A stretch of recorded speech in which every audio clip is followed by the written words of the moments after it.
Hey y'all, this is AL Thick Madame, and I'm gonna do something just a little bit different. Even though this is a recap review, this is going to be kind of going over major things that has happened throughout the season of this one show that's new. Apparently the season finale happened the other day and I watched it, and I do watch this show. So you see the title, P-Valley. I watched that. Funny story. I actually had been debating on whether or not I was gonna watch it because I kept hearing about it, but at the time I hadn't heard of any of my other friends watching it, so nobody had been putting anything up, spoilers or anything. So I'm like, okay, interesting. So I went to work one day and I finally saw one of my friends, because they kind of separate every department from one another when they can. And I finally saw one of my friends, and we normally talk about TV shows and video games when they got nothing to do with work or whatever. So I told him I finally caught up on Black Lightning. Been trying to catch up on that for the longest. I finally caught up on it and finished it out. And that's when he asked me, well, have you been watching P-Valley? So since I had heard about this show, I'm already looking like, what? You asking me, have I seen P-Valley?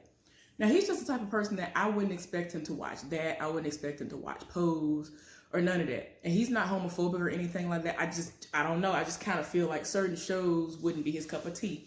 But he was like, it's a good show. And I was like, oh, okay, well, let me go ahead and watch that. Y'all, I finally started watching it and I caught all the way up, and I had started watching it from week to week. And I've been getting my life. Now, I haven't seen anybody's recap review on this show. I don't know why I haven't watched anybody's recap review on it, but I haven't. I might go back and watch some people's because I like how some people do theirs. But for this show and several other shows that I watch, I tend to not want to do recap reviews on them because I just want to sit back and enjoy the whole season without having to break it down. Y'all, it's one show right now that's out. I cannot, when I tell y'all, I can't even muster up the energy to even attempt. I know I can't. What is it called? Lovecraft Country, y'all. I cannot. Y'all, my mind is blown. I'm gonna have to come back and do a whole other video on that just to give y'all my reaction, I guess, to it, because I'm done. I'm done. I think I've only seen 2 episodes. I think I'm gonna catch up today. I think I might, but definitely before the end of this week. But it's a lot, a whole lot. But anyway, y'all, we're here to talk about P-Valley. So let's get started. The way I'm gonna do it is I'm going to kind of go person by person, especially if I liked them or whatever, or even if I didn't like them, I'm just going to talk about the things that stuck out to me in the show. Okay, y'all, so I'm going to start out with Gidget. I liked Gidget, and her character, her name in real life is Skylar Joy. I feel as though she did an amazing job in her character. She is one of the strippers. She's like the only white stripper, if I'm not mistaken. And if she's not the only white stripper, she's like the main one that gets attention out of anybody else that's of whatever else that have going on up in there, because it's mainly black people in there that are dancing. And I like Gidget, even though she real country slash hood slash, you know, trailer park, if you will. I really like her. She really is a ride or die. There was a scene where they actually kind of put a lot of spotlight on her, and I was like, okay, I see y'all. I see what y'all doing. And they actually showed her background outside of the show, and she really does live in a trailer park.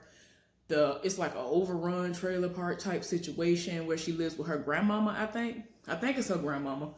And they show her in the middle of fixing food for her, and she's like crushing up pills and stuff, putting it in it and in the drink and all this other stuff. And there was another person in this show who tried to shade her, talking about her living situation and her grandmama, about her being a crackhead or something like that. I was like, oh gosh, why is we doing this to Gidget? Now, I like Gidget, so I ain't got nothing crazy to say about her. She's ride or die. Okay, y'all.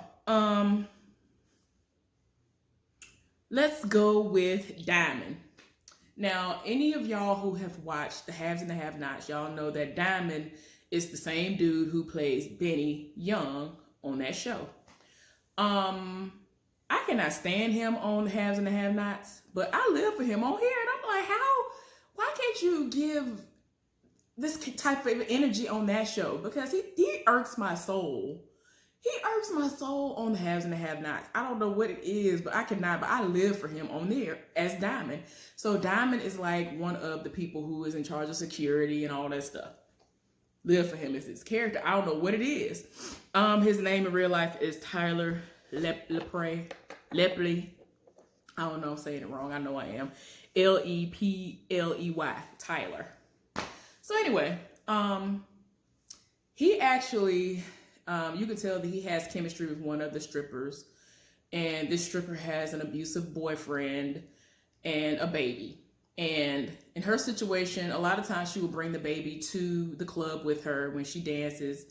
The daddy is this crazy white dude. She is a gorgeous black woman. Her name on there, her stripper name is like Mississippi, but her real name on the show is Keyshawn. And her real name in real life is Shannon Thornton. Y'all, she is everything. She is so gorgeous to me. She really is. But anyway, I wanted her and Diamond to get together, and it seemed like that situation was going to pop off. But some drama went on with her baby daddy. Her baby daddy is abusive, and he knows that she strips. He has a problem with it. And he ain't helping to pay no bills like that or whatever. And I'm just like, sir, she come to work bruised up like crazy. I mean, I'm like, okay, you jealous of what she's doing. You're mad that she out here. You mad that people live for her. You ain't doing what you need to do. Why you mad she out here trying to support her stuff and the baby when you ain't doing nothing? Apparently you ain't doing what you need to do for her to feel the need to be out here like that. And I mean, I understand she wants to be independent, and that's what she's doing to have that independence. I wish she didn't have to, but unfortunately that's how it goes for some people. And in Chucalissa,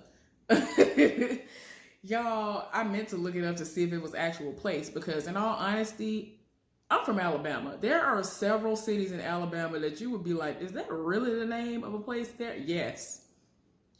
Crazy places in Tennessee, like a lot of places. Oh gosh, don't even get me started on Louisiana. And I'm not reading, I'm just saying. It would not surprise me if this actually was a real city. So y'all let me know, is Chucalissa a real city? But yeah, Keyshawn, aka Mississippi, she's into like the social media side of things. Despite the fact of her being a stripper, she'll post stuff, and when they had like little events outside of the club, or when she's trying to get people to come into the club and see her and, you know, bring the money with them for her, she'll get on social media and be like, come on down to this. And so like she has been racking up the followers. I'm like, girl, you better do that. You better go on ahead and do that. I'm here for it. And she actually can spit a little bit. Like she actually can rap a little bit. I just wish that she would be done with her raggedy man. The baby daddy irks my soul. I can't. Like, he'll really be grabbing her up. They have to like mix up different colors to try to blend in with her skin, because he done bruised her arms up. Sometimes he done did stuff to her face, do stuff to her neck and her chest. He be hemming her up. And I mean, she got cakes and breasts and things like that, but she's still pretty small.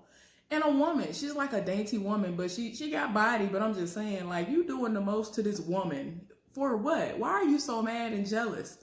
And she sets it off for him. I'm angry because at the end of this season, a situation popped off where Diamond had to set it off because he kept coming up to her being disrespectful. He kept following her around. Like, she literally cannot do her job. And it's like, this is going to be the last night. And everybody thinks that the Pynk is going to be open.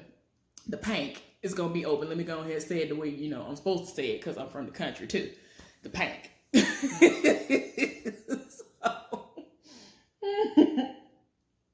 Y'all, so they get to tussling because he was trying to tell him, like, you need to, you know, stay back, you know, let her do what she gonna do. This man to set it off, he done told her, you better be in the car by the time I get through using the bathroom. Y'all, this fool did the absolute most. Diamond rolled up on him, man.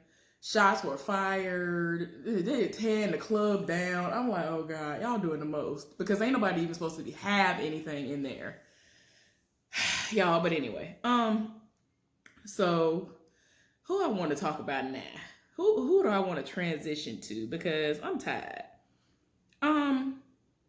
I've noticed that the girl who plays the bartender, I don't know what her real name is, but I see that they give her roles from time to time on various TV shows. Now, she's another person who we've seen on The Haves and the Have-Nots. I saw her on some TV show or a movie where she was like completely different from the ghetto hood trash type of roles that we normally see her play in. Because I'd be like, girl, what? What in the world? And then when Veronica reads her down on the TV show on The Haves and Have-Nots, I used to be like, girl, you reading. And I mean, I understand she black like me, but woo, them reads be vicious. But yeah, she played Candace Young's son's aunt. And it was her baby daddy's sister or something like that. Quita. And I'm just like, girl, like for the longest, every time I would see her in something, she literally was playing the same thing. But she was on something and she was speaking completely different. I was like, wait a minute. I really had to look like, wait a minute, that's that heifer from The Haves and the Have-Nots. And I think I've seen her other things before, but I never paid attention to her till she was on The Haves and the Have-Nots like that. Because I was like, girl, you're really doing the most. But she's an amazing actress. So she was just the bartender on this, and she would kind of try to, you know, throw out little things from time to time, whether they were nuggets of wisdom or she was reading. But yeah, we saw her. She got some camera time. She got somebody cut her a check. So, you know, I'm all here for people getting their checks. Let's talk about the other dude who was playing security guard as well. Y'all, he makes me sick because I was here for him until this last episode. Let me put it like that. I was here for him to this last episode because the one time he needed to be in place, he wasn't. And then people tore the Pynk down. It tore it down. It was doing the most. He actually kind of big fine. I don't know what's going on, but I was like, ooh. Even though he got that country, what they call it? Cat daddy swag a little bit as far as how he dresses. He actually kind of fine. I'm like, ooh. Let me stop. But anyway, I like him, except he was sitting up here trying to do an outside deal outside the Pynk. And that is a part of the rules that you're not supposed to break. You're not supposed to eat chips in the Pynk. You're not supposed to cry in the Pynk. You are not supposed to have these outside deals. You know, it makes sense as to why Uncle Clifford felt this way. And I'm going to get to Uncle Clifford eventually, y'all. But yeah, I like him. Big L, I think is what his name is. Maybe, I hope I'm not getting him mixed up. It's him, Big L. Big L, and his name in real life is Morocco Amari. He be looking big fine on this show to me. I don't know why, but but yeah, I like Big L. I just did not like the way that he got down this last episode, and the most popped off when he was not in place. The one time he wasn't in place. So yeah. Isaiah Washington.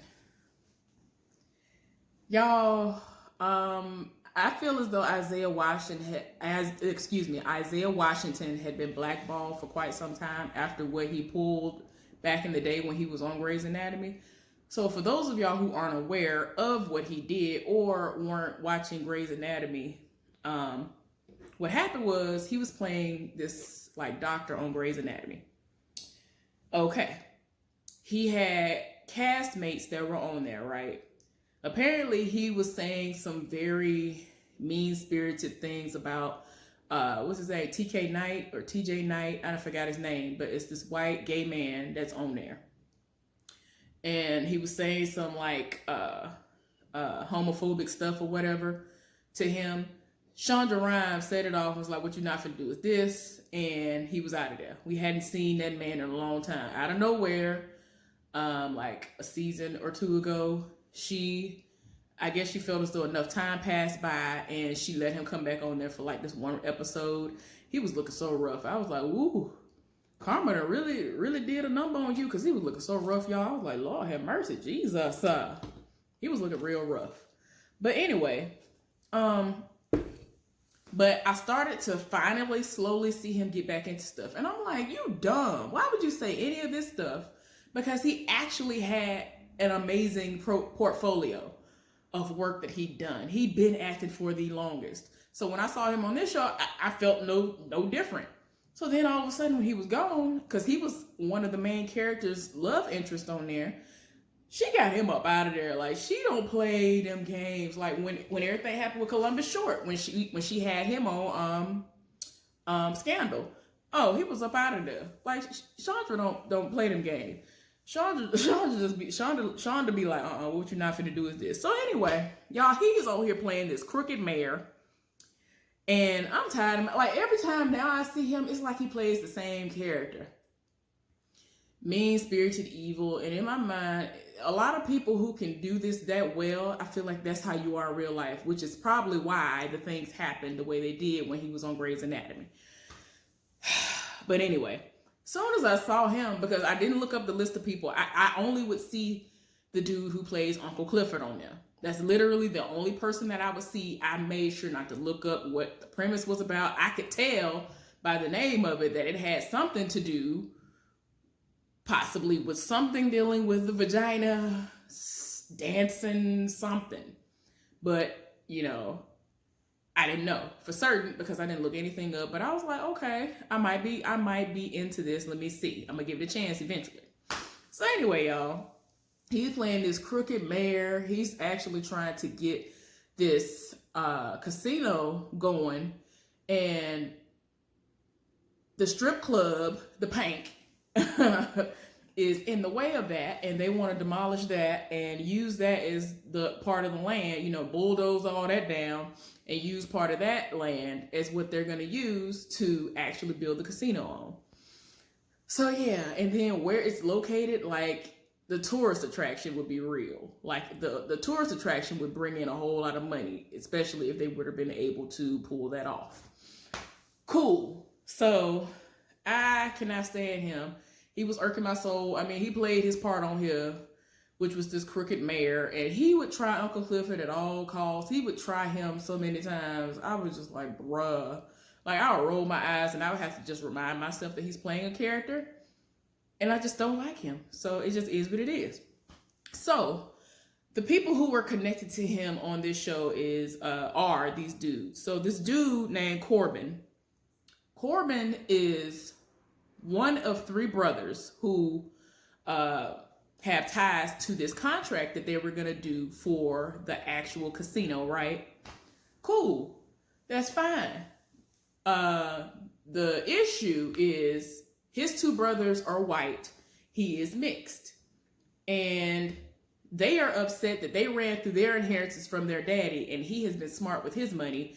And he has a whole lot of business sense, and they don't. They just want to run through money, drink like crazy, and have their guns, and just do this, and just think, oh, I'm me, and our daddy was this. And now they mad at him because he still has his money and has been making smart investments and doing the things he's supposed to do. And they hating and kind of racist at the same time because their brother is who they is, and they kind of looking like, why he even leave you anything anyway? He should have left it to us and not you. And it's like, but it was his son though. I don't know why you mad. Your daddy went out there and made a child with some black woman, and he's one of the sons too. So you can stop being mad. You should have did something better with your inheritance. So don't be mad at your half black brother. Anyway, but yeah, Corbin is trying to be smart about things. I don't understand why other people in life don't naturally think the way he does, which is he did not want to just sell the land. He wanted to lease it. He wanted to sign a deal where it could be leased, which makes sense. You will continue to make money off of this for the rest of your life. Like, why not do that? Oh, his brothers are mad at the fact that they don't want to just get a big settlement, like check right now of whatever money. Because it's like you thinking, oh, millions right now is somehow the equivalent to, oh, well, I don't want to get these smaller payments over the years. all the money that would come in from that casino, if the casino were to go through, why aren't you? I don't understand why that's not common. Why is that not common knowledge and just common sense in general to people? I don't get that. But anyway, that's what his story was. And the other connection is the mayor's godson, Andre. Y'all, Andre is just... Andre is a few things. I cannot. This man got a whole wife that live in Atlanta, right? And he like does a lot of things, but I'm just like, sir, I can't. So I never saw it, but he actually was playing young Barack Obama in Southside with You. I never saw that. That's still on my list of things to watch. He also has done some other stuff. Oh, he's my age. He was born in 84. Yeah. But yeah, he's played in some BBC production called World on Fire. Like, he's done some things. He's been out there. So yeah. Oh, that was his first leading role, was when he did that Barack Obama movie. So I'm like, okay then. But yeah, y'all, like I said, he's the mayor's like godson. He's like the one who's like over the contracts. He's like really smart. He actually seemed to be very business savvy and smart enough to know not to do the stupid things he's done, but apparently not. Y'all, one of the strippers came from out of nowhere, and her name on the show is Haley, but she goes by Autumn as a stripper name.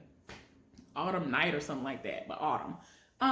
They have a connection because they knew each other back in the day. Nobody knew her that was at the Pynk.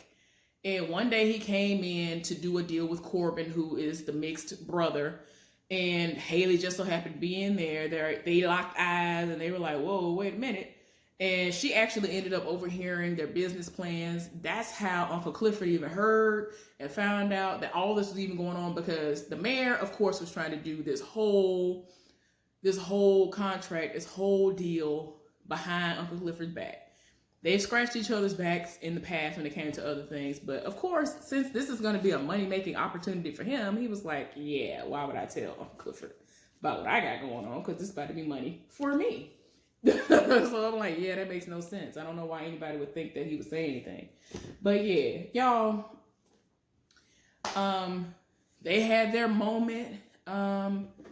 You could tell that he was really into her. They had this vibe, and she actually finessed him and ended up getting into his laptop. He thought he was going to be able to screw her. This man did the most one night. They was on the phone, and this man like I was like, sir, wait a minute. The whole scene had me dying laughing. I know I'm wrong. I'm an adult. But it's just the way the scene went. I'm like, we're really grown in here. We doing this. So he was like masturbating to her or whatever. And they were like having phone sex. And she was like, don't come yet, Andre. And all this other stuff. And I was in there crying. Yo, I can't do it no more. But anyway, this man is over here coming as hard as he has possibly come in his whole life by talking to this girl. And I'm like, oh my gosh, this is too much. But yeah, y'all, the most was going on with his character. Y'all, I'm done. I'll be done after I talk about this. Y'all, the last episode was so stupid to me when his part came on. His wife popped up on him. He was down at the club because this was supposed to be the last night at the Pynk, with the Pynk being open, because Uncle Clifford was not able to come up with enough money in order to save it and do all this other stuff. So he went down there, got in, and nobody expected to really see him because he has a lot to do with this situation that is possibly going to go through. Like, it was guaranteed to go through.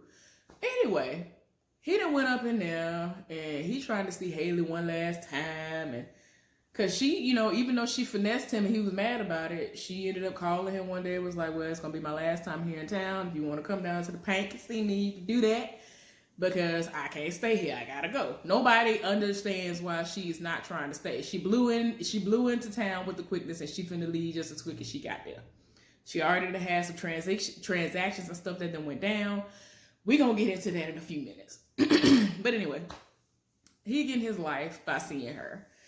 And I'm just like, Lord, I'm tired. Okay, y'all. Let's see. Who else I want to go with? Because I'm just about done. I promise y'all. Y'all the pastor. Not the pastor of disaster. Not Pastor Troy. This pastor. There's a pastor on here. One of the main characters on here. Her mama is infatuated with this man. She's one of those church members that would do any and everything that the pastor says do. And she's trying to get in the pulpit.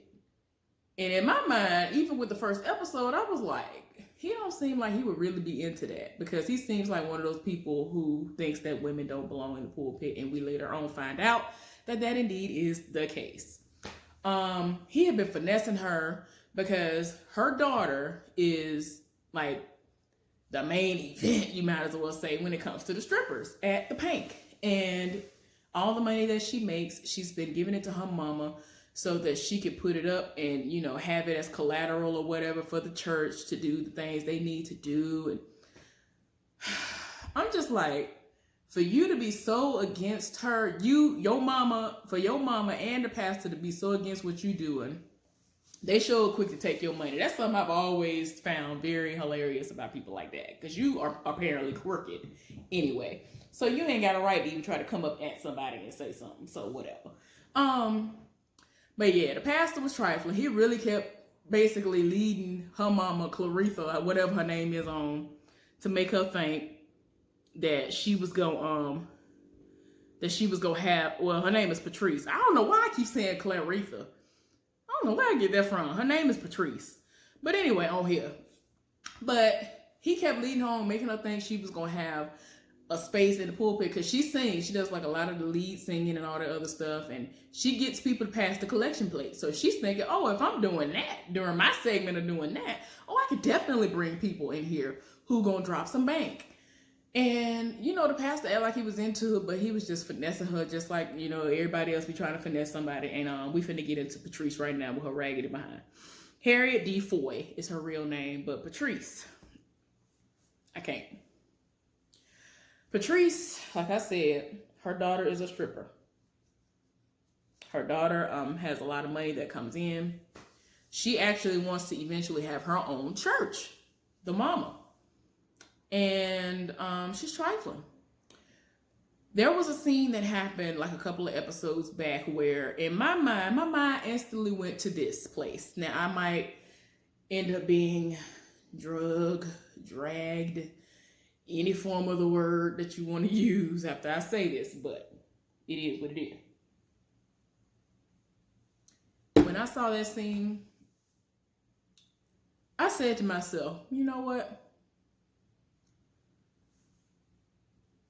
People like her who are doing stuff like this, now I can see and understand why there are people who literally will beat their mama down like they are a random person in the street. I really can understand how some people will beat their own mama down. Cause like for the longest, my whole life, I would hear about people doing stuff like that. I'm like, why would somebody do that to their mama? Or why would somebody do something like that to their daddy? They gave them life. Why? But there are people in real life who do trifling stuff like Patrice did to her daughter. And I'm tired. Woo, child. Woo. So let's move on to the daughter. I'm almost finished. I promise y'all, I'm almost finished. The daughter.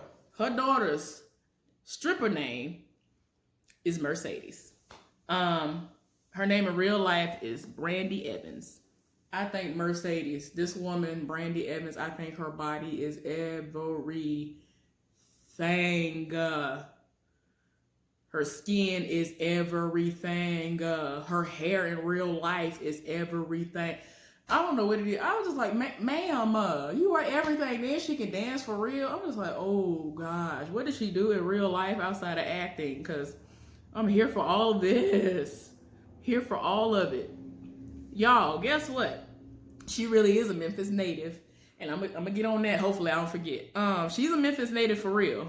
She's a former high school English teacher who wrote her resignation letter to the school board while on vacation in LA, determined to live her dream. She has graced the stage at all. Oh, She has graced the stage all over the world as a professional dancer and choreographer. Okay, then you better do, sis, you better do that. Okay, that just made me so excited. So it makes a whole lot of sense why she was doing what she was doing. But anyway, y'all, she was the main dancer, the bottom B, as Uncle Clifford would call her. And she was the main moneymaker up in there. She was the one who brought everybody in. And at times you could tell that Mississippi was a little bit jealous because people was really there to see her most of the time. And a lot of stuff, a lot of jealousy and, you know, cattiness was going on up in there as with any place of business. But yeah, y'all, Mercedes was literally on her last leg as far as dancing. She was her last night was supposed to have been like a few episodes ago because she had been saving her money. She had been stacking her money up for years. She wanted to put her money away so that she can invest into a dance studio because she does things like, I don't know if y'all know about this show.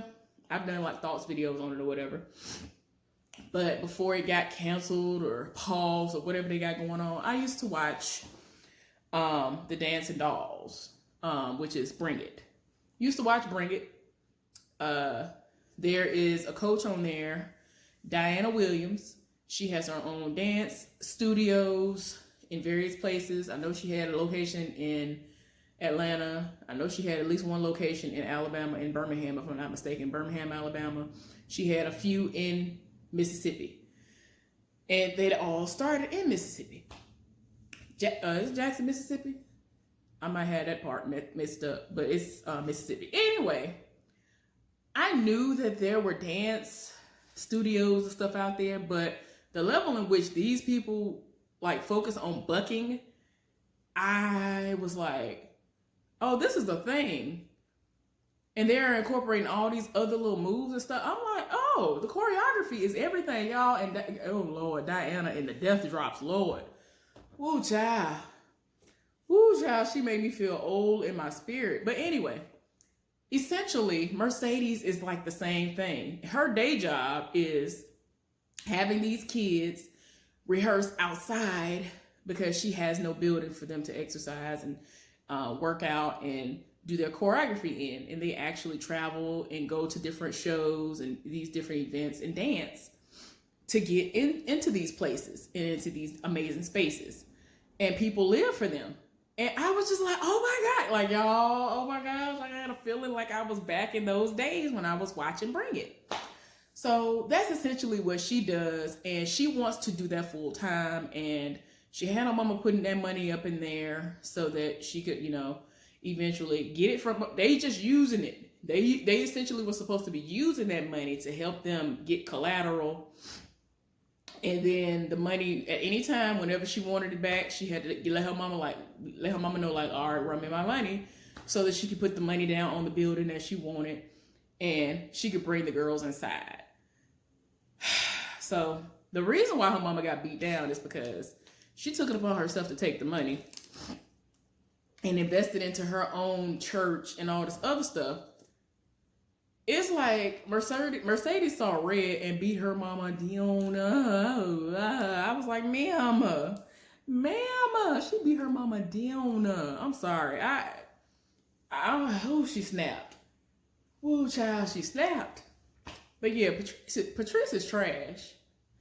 And I'm angry because this last episode happened and she literally had to fight for her life because Autumn's, this man who she had been dating at some point in time, she tried to kill him. She thought she killed him. He had been looking for her. He's going around town telling people he's looking for his wife.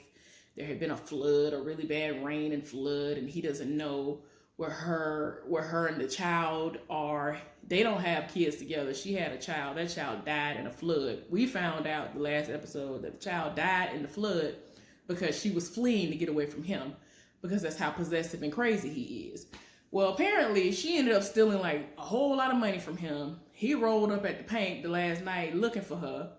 He finally sees her. Mercedes did not know who he was. It was just a situation where it was like, she was like, girl, come over here. She done came down off the pole. She get close up on him and realized it's him. Oh, it's for real, like she's seen a ghost. So she got to try to play it off. They done went to a room by themselves. Even though there are cameras in the rooms, nobody knows what's going on. Big L ain't nowhere to be found because he's supposed to be manning the cameras. I'm like, oh my gosh, this is the worst night for you not to be in place. Like, that's how tired I am. I'm like, you know you wrong. Diamond is over here manning the door. He trying to, you know, do what he got to do. He's searching people and doing what he got to do because people still trying to bring illegal things up into the club and do the most. And that ain't what's going to fly. So he can't be in two places at one time. Big L ain't nowhere where he's supposed to be. This man in here about to, he done hemmed her up. He said, where my money at? Mercedes, y'all, when I tell y'all, I don't know who thought to do this, but some little boy, I don't know why Diamond let him in, but that child was obviously underaged. He had a fake ID, and, you know, in his mind, he was like, well, dang, this gonna be the last time the Pynk gonna be open. He ain't gonna never get to see nothing like this probably ever. So let me go ahead and let him in. Luckily, he did let that boy in because he went and found Mercedes and gave her a flyer that had Autumn on it. Haley had a picture of her on it where people were looking for her, talking about she's wanted and all this other stuff in connection to some other things. And she done ran, you know, she done told the boy to get out of there and what he doing in here. And she looking at the flyer, she done ran. When I tell y'all that heifer was running, I don't understand how she was running like that, y'all. I was done. I'm like, how are you running as fast as you are in heels, girl? She was getting it in them heels. Oh my gosh. I was like, ma'am, y'all can't tell me she wasn't getting it in them heels. She was running for real in them heels. She ran so fast to the office. She was like, Uncle Clifford, Uncle Clifford, Uncle Clifford. And she was trying to get Big L to come to the door. Wasn't nobody coming to the door. Wasn't nobody answering. She looking for everybody. Her final dance is about to happen. She's supposed to be on the stage. They calling her. So then she knows where Autumn is. She done went to the room where she at. And she trying to make it seem like, you know, this a bottle service. And you get two girls and I'm a second girl. And he trying to pay her off to get her to go somewhere else. And y'all, the most that ended up going down. And it's like he kind of was able to pick up what she was putting down at some point, and she broke a bottle. And I'm like, girl, when she broke the bottle and was gonna try to cut him with it, I was like, girl, why didn't you just go upside his head with the bottle as hard as you could, instead of saying, let me break this bottle, now let me say something to him and let me try to attack this big old man. Like, essentially, he ain't fat, but he was big enough to, like, overpower her. And that's what happened. He done hemmed her up. And he told Autumn, if you don't come out here with my money in 5 minutes, I'm going to kill her and I'm going to kill everybody in this club. And it's going to be your fault. So she done ran out of there. She looking for the money. And she looked like she finna bolt. I was like, oh, heifer, no, you didn't. This man, the whole time, she running and looking at her locker. Somebody that took the money out of her locker or whatever. I don't know. And he was like, yeah, she gonna leave you. And she was like, no, she gonna come back for me. Autumn gonna come back for me. She coming back. And I was like, girl, she literally got in the car, tried to crank the car and everything. Like, she put her clothes on and left out. I was like, oh my gosh, Heifer, please don't do this to Mercedes. If you do this to Mercedes, I was tired. Y'all, you heard gunshots. There was a gun in there with them. I don't know how he was able to conceal his gun. I don't know what in the world. I don't know how that got past Diamond. That might have been when Big L was at the door or something. But he had a whole gun. I was like, oh my gosh, you doing the most. And you saw blood come from under the door. So we trying to figure out what's going on. First of all, before I even get into that part, let me go ahead and introduce the last two people. Lil Murder.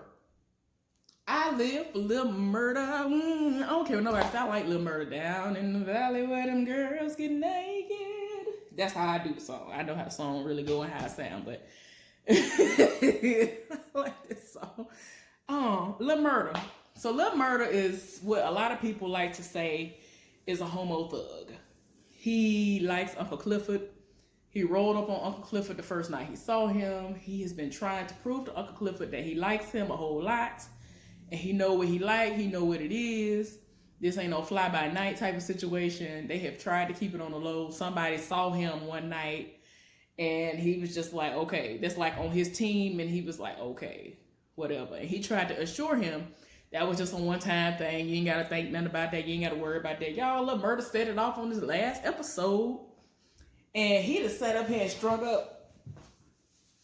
up lights in Uncle Clifford's car and took it and put it out in the woods. And he was like, yeah, where you going? We gonna go see the stars. And he looking like, boy, ain't no stars out here. It's about to rain.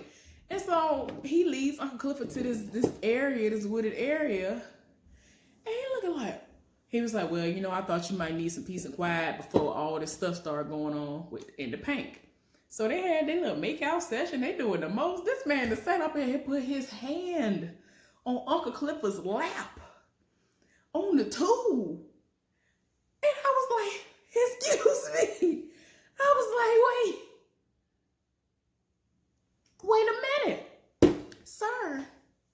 Oh my goodness. And he had Uncle Clifford arching his back. And I was like, oh my God, no. Y'all don't understand. I was done. But in all honesty, y'all, I live for Lil Murda. He was tearing my nerves up at first, but he's sweet.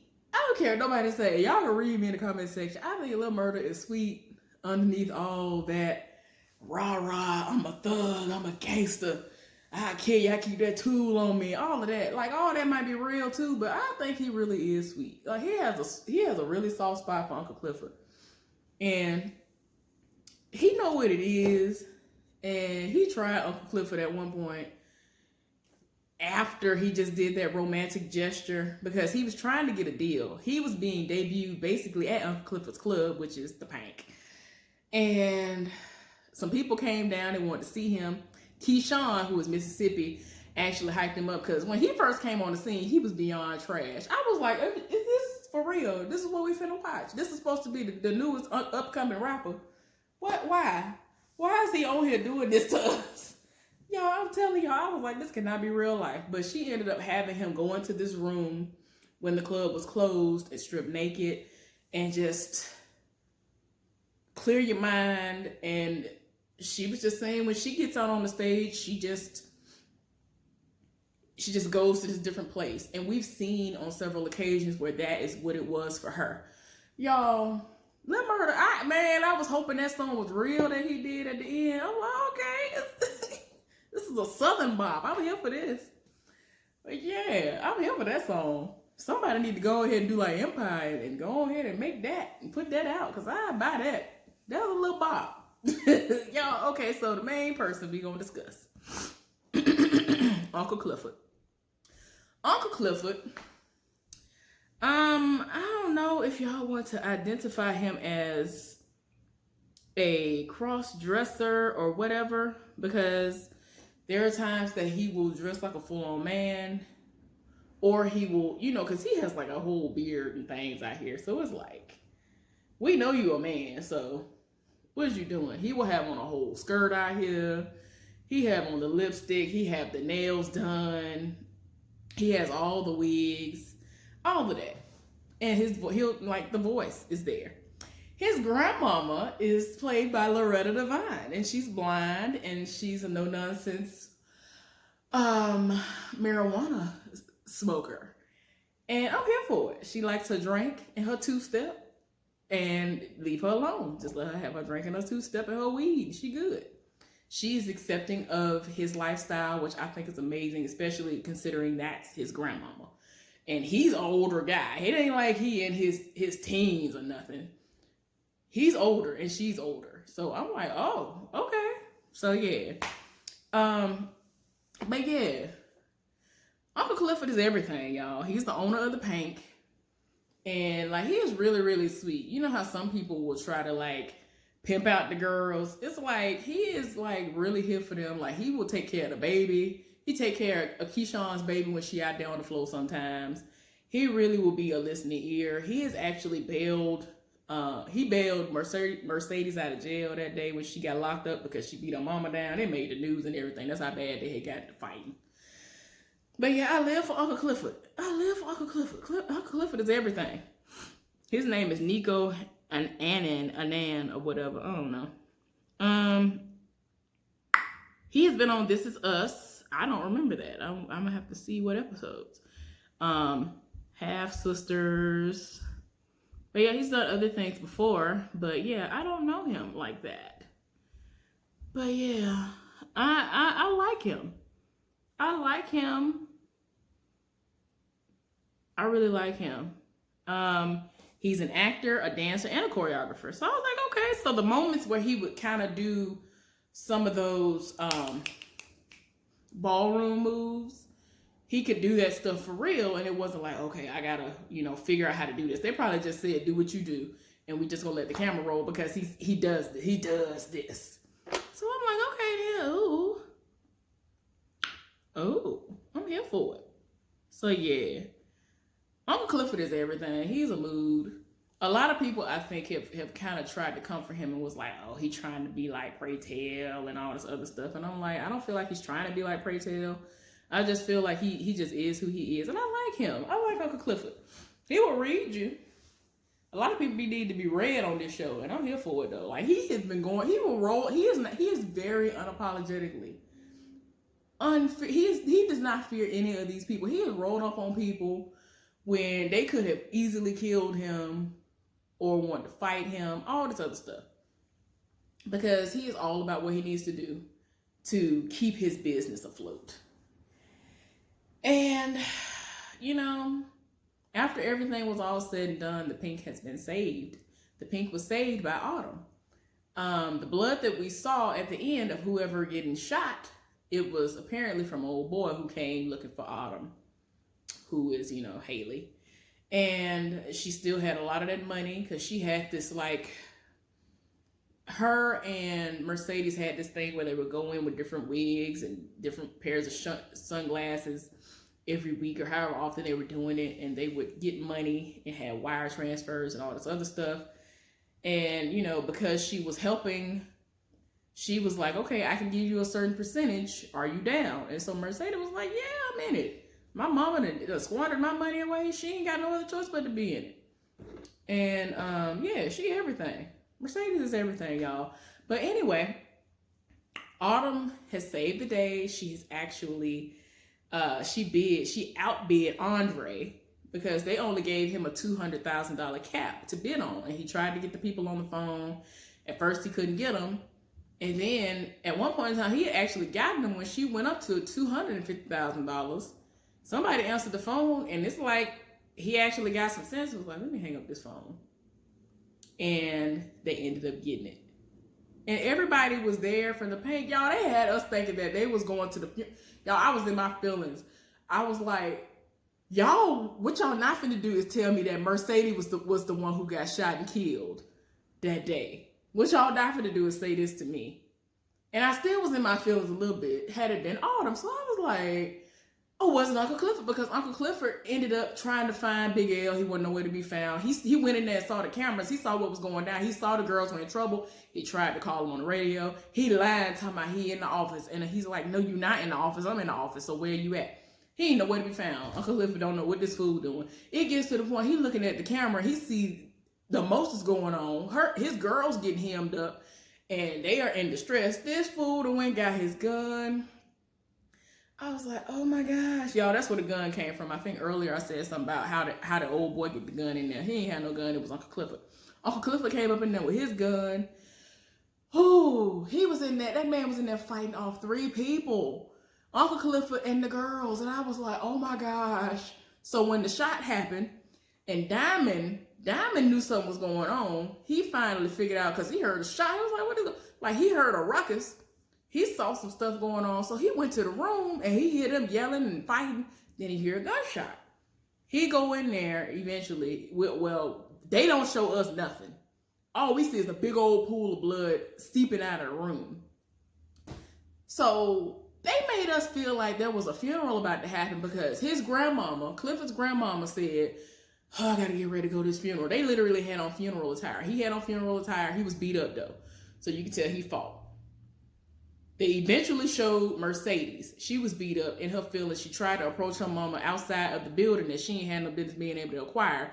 But it's some building that she went to where she gonna have her church. And I was like, girl. And she gonna tell her, basically was like, she's denying her daughter and don't want to talk to her daughter. And her mama was, she was trying to say to her, like, even God gives second chances. Her mama trash about the whole situation. And I'm like, see, that's why you got beat down. And your business, your church is not going to prosper because look how you doing your own daughter. You know you deserve that beat down. I'm just sorry. You know you was wrong. You stole that money from your daughter and you wonder why she beat you down. But now that she's trying to come to you as a woman and apologizing for what she did and all this other stuff, and she's trying to make amends with you, you gonna turn her away. You gonna deny her access. This woman went, locked the door on her and everything. I was like, girl, you know you was wrong. So we know Mercedes is a lie. She beat up too. They never showed Haley. So I'm like, oh gosh, they're going to Haley's funeral. All the people from the strip club walking up the stairs, sniffling, and I'm like, what is going on? Y'all, everybody headed to the little auction thing. That's what it was for, the land where the Pynk was at. And that's when Autumn ended up saving the day. In the end, Autumn and Uncle Clifford are now 50-50 business partners. So I'm like, ooh, this is going to be interesting for season 2. But anyway, y'all, that's all that happened on this season of P-Valley. I thoroughly enjoyed myself. Hopefully y'all enjoyed this recap review of it all. I'll be back later on with some other stuff. Bye.